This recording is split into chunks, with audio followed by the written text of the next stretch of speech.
Camels, the cigarette that's first in the service, presents from the 6th Ferrying Group Air Transport Command at Long Beach, California, the Abbott and Costello program. With the music of Lee Stevens and his orchestra, the songs of Connie Haynes and the Camel Five, tonight's guest, Miss Merle Oberon, and starring Bud Abbott and Lou Costello.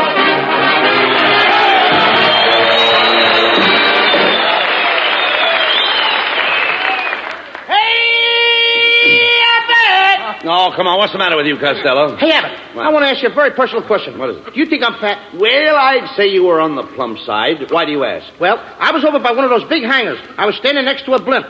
All of a sudden, an officer points to me and says, "Look, they're making them with faces now." Oh, he was just kidding. You know, there's nobody that has a better sense of humor than a flying man. I know that too, Abbott, because I'm a flying man myself. What do you mean? I started flying when I was a 6-month-old baby. You flew when you were a baby? Yep. I flew out of my nurse's arms and made a perfect 1-point landing. No. You mean 3-point? No, 1 point. My safety pin was open. Costello, I don't believe you've ever been up in the air. Oh, yes, I have. I used to be a hostess. Well, you walked into that one, my friend. For your information, plane hostesses are always female. This was a male plane. Tell me, Costello, when was the last time you were up in the plane? Do you want the truth or my version? Oh, no. I want the truth. I think we'd get more laughs the other way. No. Tell the truth. Okay, I'll tell the truth. All right. I took my first plane ride today. Captain Dick Lassiter took me up in a great big plane. Tri-motor? Try what? I said tri-motor? Certainly we tried the motor. What do you think we did? Push it? No, skip it. I'm not going to get it up in the air and then try it. All right, forget about it. Forget about the motor? No. The other thing. By the way, what kind of a pilot is he? Was he flying blind? No, he was perfectly sober. What a dope. Of course he was sober. Well, never mind that. You know, Lou, I wonder what these boys down here at Long Beach do when they go on leave. Well, I saw a bunch of the boys down at the beach with their girlfriends. Did they go down there to spoon? Well, they didn't go down there to wash their socks. Well, here's Ken Niles. I've been waiting to see you, Ken. I was wondering what your wife thought of the picture we made last week. That's right, Niles. What did she think of my acting? Well, I don't mind telling you that she absolutely raved. She raved, eh? Yes, they took her away the next morning. What's so funny about that? Did you make that up yourself? Yeah, out of my head. You certainly are. No.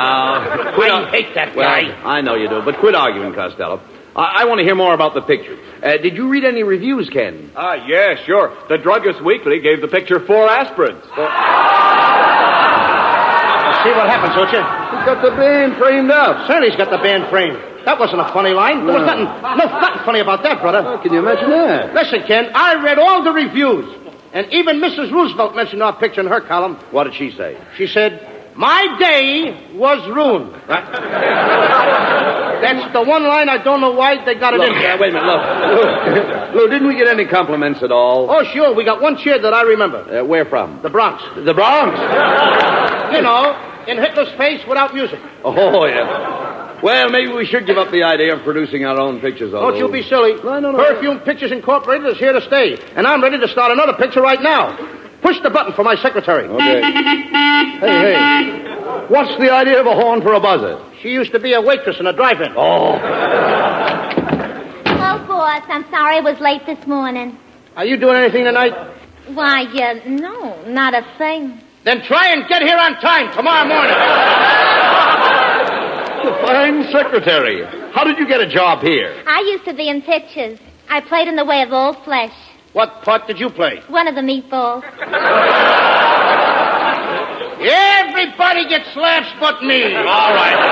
Have patience. By the way, do I have any appointments today? Yes, sir. At 12 o'clock you have an appointment with Hedy Lamarr. What am I doing after that? Me, he asked. Mr. Costello, could I speak to you for a moment? Why, it's Botsford Twink, our soundman. What's on your mind, Bots? Well, I want you to know that I was terribly hurt because I wasn't in your picture last week with Carmen Miranda. After all, if you're looking for new faces, look at me. My face is new, isn't it? Oh, very new. In fact, your whole head has only been slightly used. Please give me a chance, Mr. Costello. I really do have a lot of talent. You know, I do most of the voices in all the Leon Schlesinger cartoons for Warner Brothers. You don't tell me. Yeah, for instance, here's a little Porky Pig. This is the way I talk when I play Porky. That's all, folks.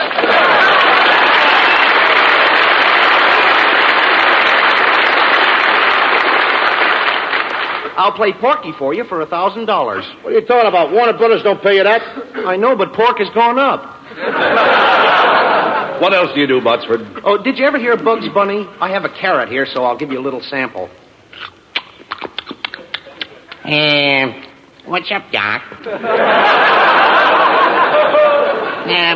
What do you say, Tubby? What's cooking, huh? Of course, if you use Bugs Bunny, you'll have to use my wife, Mrs. Bunny. But we can't use two rabbits in our picture. Well, we couldn't separate them. That would be splitting hairs. Well, if you can't use the rabbit, maybe I could furnish some of the musical background. I can imitate an electric organ. Listen.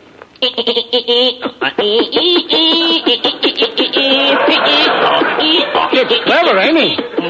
Do you call it an organ? Now listen, Botsford. I can't use any of that stuff in my picture. Now, will you get out of here?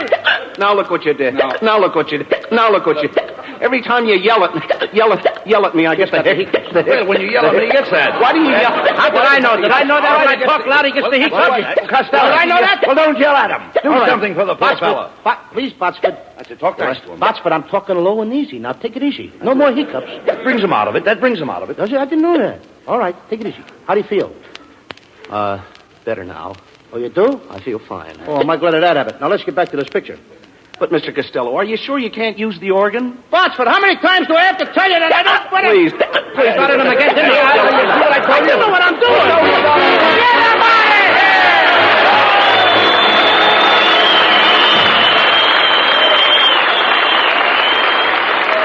Hey, out of here! Lou Costello. Oh, yes, Niles. I want to ask you something. Do you know anything about winter sports? Are you kidding? I'm one of the best ski jumpers in the country. Really? Sure. Last winter at Lake Placid, I made my biggest jump. Yeah? I climbed up to the top of the slide. Thousands of people were looking up at me. Yeah? And when I leaped into the air, I went down at 60 miles an hour, and I made a sensational jump up 200 feet. 200 feet? Yep. And I could have even gone further if there was snow. Oh, Lou. much better tonight. Thank you. Lou, I know another good skier, and his name is Dick Durrance, and he's one of the finest skiers in the world. In fact, he's so good that the government asked him to give instructions to ski troopers in lightning-fast mountain warfare. Dick knows his smoking, too. He said, quote, I've smoked Camels for years. They have the full, rich flavor that I want in a cigarette. No matter how often I smoke, Camels never tire my taste, never get my throat. unquote. Yes, and with men in all the services, Camel is the favorite, too, according to actual sales records in the stores where they buy cigarettes. Try Camels yourself for steady pleasure. You'll like the way they hold up, wear well, pack after pack, no matter how many you smoke. The reason is extra flavor, and you know Camels always have more flavor. Better yet, Camels combine flavor with extra mildness, the extra mildness that goes with slow burning and cool smoking. One reason for that is costlier tobaccos, blended as only Camels know how to blend. Now remember, you're the one who's doing your smoking. Your throat and your taste will tell you. C-A-M-E-L-S. Camels, get a pack tonight. Send a carton to that fellow in the service.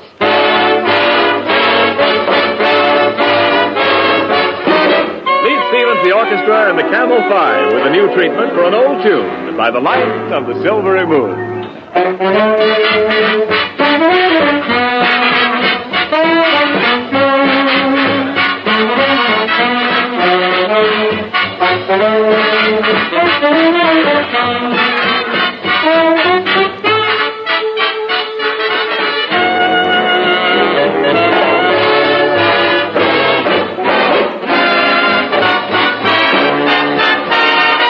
By the light of the silvery moon, do I want to spoon.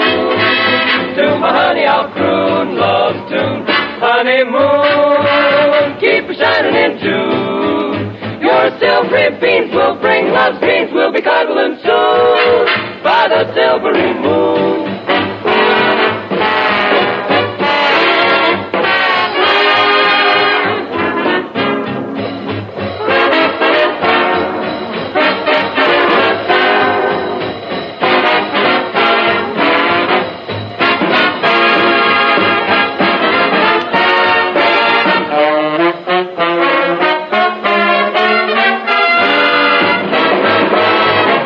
moon. Oh, light, oh, moon, by the silvery moon.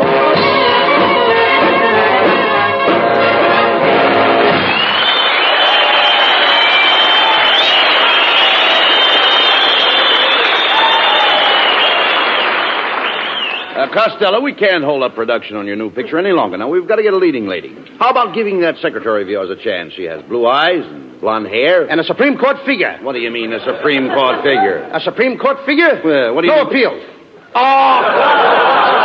Besides, I phoned Merle Oberon about playing a leading part. You did? Yes. I picked up the receiver and I said, Merle, darling. Merle, sweetheart. Merle, my love. And then? Then I dialed her number. Merle Oberon.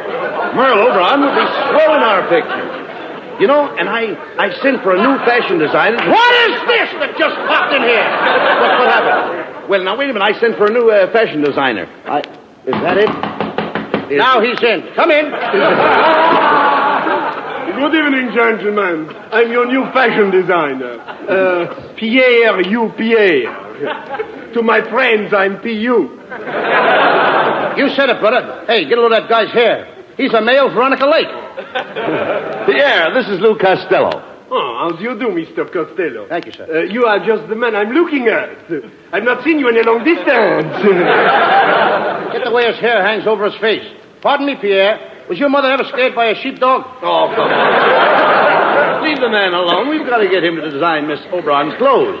Now, no more remarks about his hair. Looks like a palm tree in a high wind, doesn't it? Well, Mr. Costello, I admit that my hair is a standing joke. Well, it needs a new switch.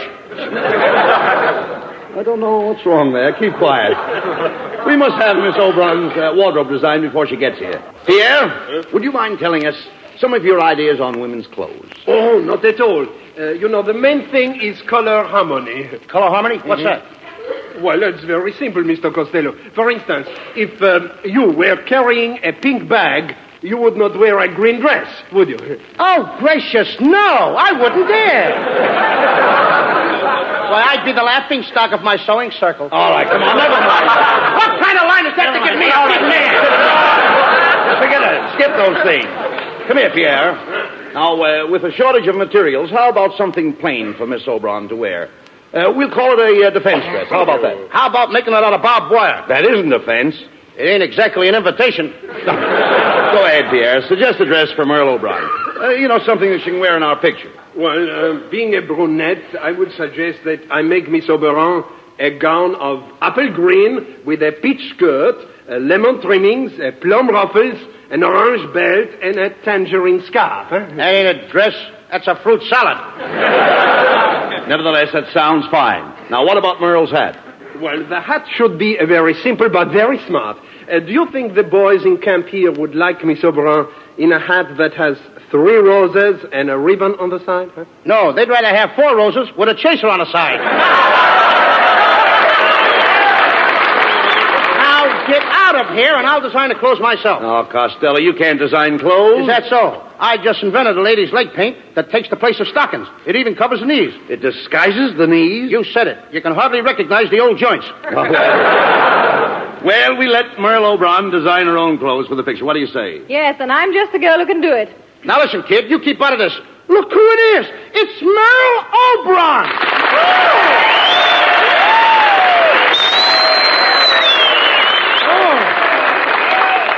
Merle, I'm overjoyed. I'm overcome. I'm overwhelmed. I'm over here. Merle, I've always been in love with you. You're so beautiful. Can I give you a kiss? Well, all right, but just one.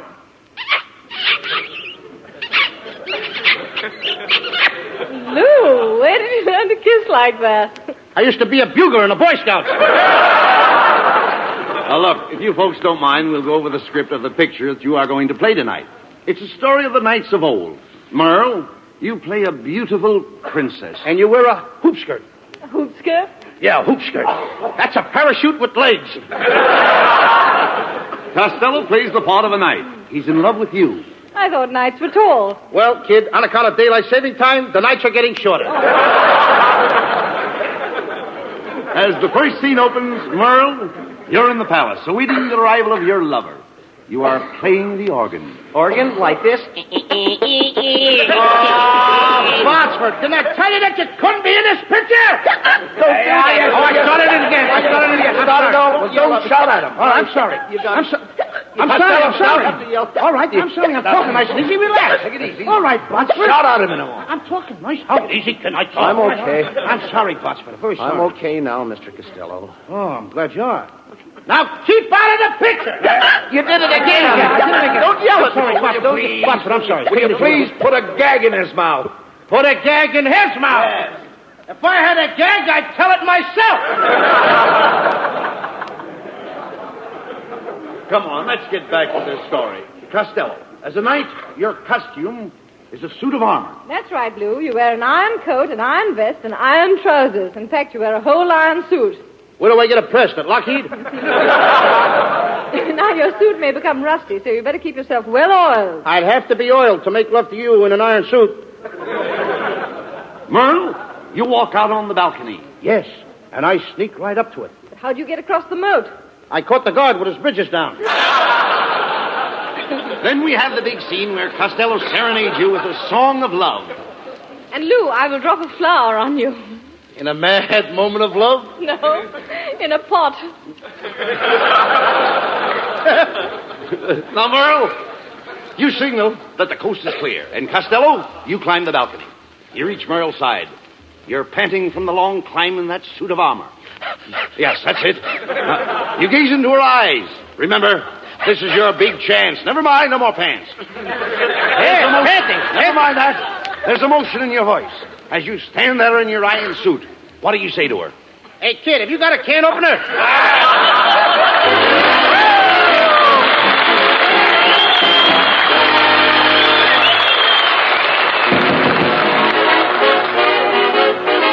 Here's Connie Haynes with a Camel 5 with a new Roomba from the pen of Cole Porter. Hasta luego. In a small cantina on an island far, Senorita Lena sang a song to a hot guitar. All the ding-dong dandies used to gather about when the lovely Lena, Lady Vina, would give in and give out. Hasta luego. Too bad we must part. Hasta luego, and that mucha good luck, sweetheart. Once they'd married Lena and her rich old guy moved to Pasadena, where the best people go to die. But when she'd collected all his copper preferred, back to her cantina, lovely Lena went flying as she purred. Hasta luego. Too bad we must part. Hasta luego. And there's mucha good luck, sweetheart. Ay, hasta luego. Too bad we must part. Oh, hasta luego. And there's mucha good luck, sweetheart.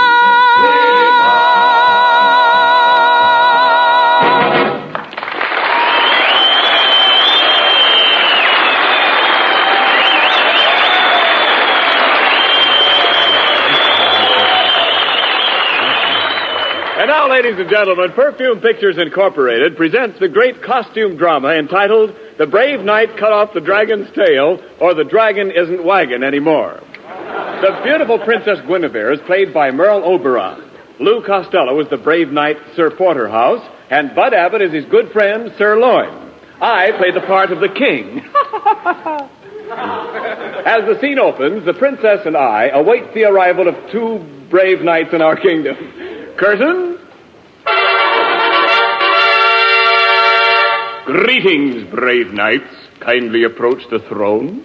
Greetings, Your Majesty. I am Sirloin, Knight of the Bath from Saxony. And I am Sir Porterhouse, Knight of the Bath, from Constantinople. What kind of words did I give you? Constantinople? Yeah, Turkish bed. Greetings, brave knights. I am the Princess Guinevere. And who are those beautiful dames with you? They are my ladies in waiting. Well, what are we waiting for? Quiet, Costello. Oh, Sir Porterhouse, you must save our kingdom. The people are angry. They're clamoring outside the gates of the palace. Just listen to them clamor. Clamor, clamor, clamor. Clamor. Did you hear that? The people are revolting. They certainly are. No, the people are starving. They have not eaten in 5 days. Oh, they should try and force themselves. They gotta eat. But, my dear princess, have we no food? Alas, no. The dragon has destroyed our crops. You mean all our corn is gone? Yes, there's only enough left for this program. What's so funny about that? What a fresh princess. Listen to the people shouting. They have been shouting for 5 days, but I dare not speak to them. I will speak to the people, Your Majesty. Open the door. I'll make a speech. People of Saxony! Shut up! That got him. Now, my dear princess, just what do you desire us to do? My dear knight, for several years now, my father has been bothered by a terrible dragon. Why doesn't he pick up his feet? You don't understand. You don't understand. Nobody understood that. Today the dragon is coming to carry off the Princess Guinevere. You must save me from this mean monster, Sir Porterhouse. He's a very mean beast. Okay, kid. He has 2 heads, one at each end. How does he sit down? He can't. That's what makes him so mean. Well, don't be mean.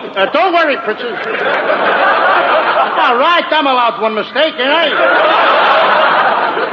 I am not afraid of nothing. One time I climbed up a tree and I bagged a ferocious tiger. You went up a tree after a tiger? No!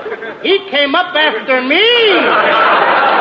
But you said you bagged him. I did bag him. I begged him to go away, but he wouldn't. What happened? Well, I snapped at the tiger snapped at me, and suddenly something whizzed past me. What was it? Pomona. Pomona. Talk sense, will you? Then my uncle came to my rescue, and I finally brought that tiger home stuffed. What was he stuffed with? My uncle. Oh, Your Majesty, the dragon is almost upon us. He's coming to get the princess. Quick, princess. Button up my iron suit. Wait a minute. Just a minute. I thought you were a princess. I work the swing shift on the side. Costello, look at that thing belching smoke and fire. Is that the dragon? It ain't a smudge pot. I'm getting out of here. It's too late. He's got us trapped. Here he comes. Now do what he does. Do exactly what he does. Right. He's staring at you. Stare back at him. I can't. Cockeyed. I can't do it. Quiet. He's roaring at you. Roar back at him. That'll scare him. Wait a minute. Now he's wagging his tail. That lets me out. Look out! Look out, he's going to charge! He's going to charge? How much? Oh. Quick, grab him. 5 are coming. There's a fancy line. Grab him by the gullet. Grab him by the gullet. By the what? The gullet. The dragon's neck. Let him neck. What do I care about their love life? Give me my sword. Give me my sword, somebody. I'll cut his nose off. But how will he smell? That is something that should only interest another dragon. Look out, he's coming at you. Be careful, Costello. Your back is turned to him. He's coming up behind you. I know it. He got me. Where did he get you? Well, if I was wearing a license plate, he would have got off the last 3 numbers. Hey, he ruined my suit. My good iron suit he ruined. You nasty dragon. Get out of here! Oh, don't do that. Don't yell at me. What is with this? How can I do the dress? How can I do the dress? Watch my wait. Now stop. Stop. What can I do to keep you quiet, Botsford? Will you cut it out? I'm sorry. And it's your own fault for hollering at him. There's only one thing that'll cure my hiccups. if you let me kiss Miss Oberon. Oh, very well. I'll kiss you. If only you'll stop those awful hiccups. Go ahead, Botsford. Kiss her. Okay. How do you feel now, Botsford? Oh, I feel fine. But, what?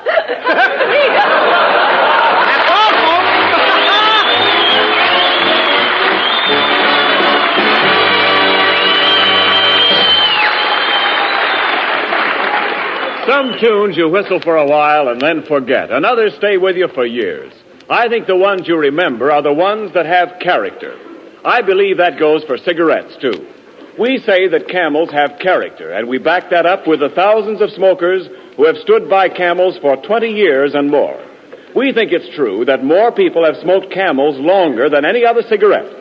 Try Camels and see for yourself. Try them in your T-zone. That's T for taste and T for throat. Your own proving ground for cigarettes. Your taste will tell you that Camels have more flavor, and it's extra flavor that helps make Camels hold up day in and day out. Makes the second pack better than the first, and the third better than the second. Your throat will tell you about mildness, too. It's the best judge you'll find. Yes, Camels are mild, cool smoking, slow burning, because they're expertly blended of costlier tobaccos. Your throat and your taste will tell you.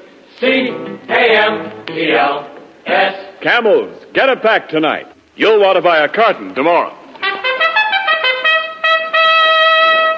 Here's more news about the Camel Caravans, those traveling shows which entertain the men in the Army camps.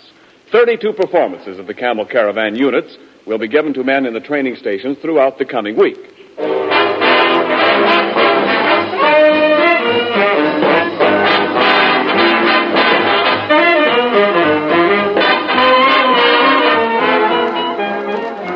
And now here are Bud Abbott and Lou Costello with a final word.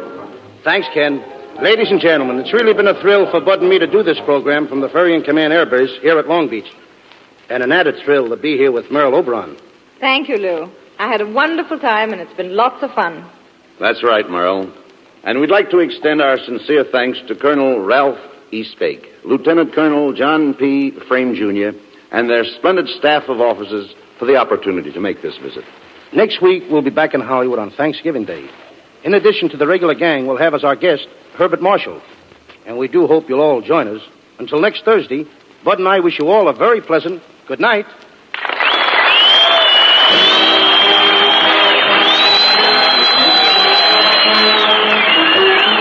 Remember, Camels present 4 great shows each week. Tomorrow night, the Camel Caravan with Lanny Ross, Xavier Cugat, Herb Schreiner, Lou Lair, and their guest star, Bob Hope. Saturday night, Thanks to the Yanks with Bob Hawke. Monday night, Blondie. And next Thursday at the same time, Abbott and Costello with their guest, Herbert Marshall. Our broadcast this evening was from the 6th Ferrying Group, Air Transport Command at Long Beach, and does not constitute an endorsement of our product by the War Department, as they do not endorse any product. The Army has also requested us to make this announcement to all men of 18 and 19. There is a serious need for young men, so serious that the Army is willing to let men of 18 and 19 choose whatever branch of service they desire. Go to your nearest Army recruiting office or induction station tomorrow. Learn about the jobs the Army has open in 13 different branches, all explained by men who know these jobs inside and out. Listen to the Camel Caravan tomorrow night with Lanny Ross, Xavier Cugat, Herb Schreiner, Lou Lair, and their guest star, Bob Hope. And now this is Ken Niles wishing you all good night.